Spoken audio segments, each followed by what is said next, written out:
आत्मना दुसरे चरण संतांची या त्यांच्या कृपादाने कथेचा विस्तार बाबाजी सद्गुरुदास तुका कलावज्ञ ज्योतिरार्थावतार कलांकांग तेजोदिका मोदिवक्रम कलानीशवादापनोदारदक्षं समाधिस्थमूर्तिं भज ज्ञानदेवं समाधिस्थमूर्तिं भज ज्ञानदेवं नमोस्तुते व्यास विशालबुद्धे फुल्लारविन्दायतपत्रनेत्र येन त्वया भारततैलपूर्णं प्रज्वालितं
करणे पाखंड खंडन हेची आम्हा करणे काम वाढवावे नाम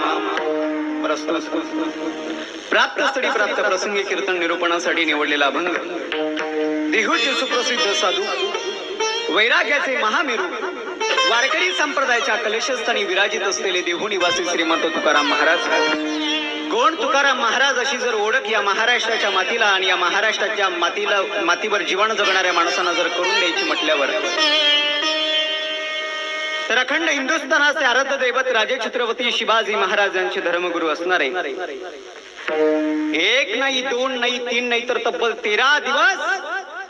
अन्न पाण्याचा एकही कण न ग्रहण करता ज्याने आपली गाथा पाण्यावर तेवत ठेवली ते तुकाराम महाराज कोण तुकाराम महाराज असा प्रश्न या महाराष्ट्राच्या मातीच्या कणाकणाला केला तर या महाराष्ट्राच्या मातीच्या कणाकणामधून त्या कणाकणाच्या स्पंदनामधून ते उत्तर तुम्हाला मिळतील कोण तुकाराम महाराज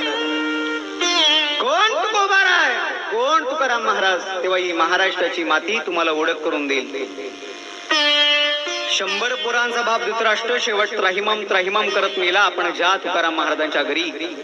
बसायला साधं पोतं सुद्धा शिल्लक राहिलेलं नाही पण त्या तुकोबाना घ्यायला जगाचा चालक मालक यावा आपल्या एकुलत्या एक लेकीच्या हट्टापोटी दगडाच्या नदीतून दूध काढलं ते तुकोबार आहे ज्याने आपल्या 65 लाखाची जहागिरी लोकांना फुकट वाटून दिली ते तुकोबार आहे मात्र आजच्या अभंगातून तुकोबार आहे आपल्या पुढ्यामध्ये धर्म ठेवतात विठ्ठल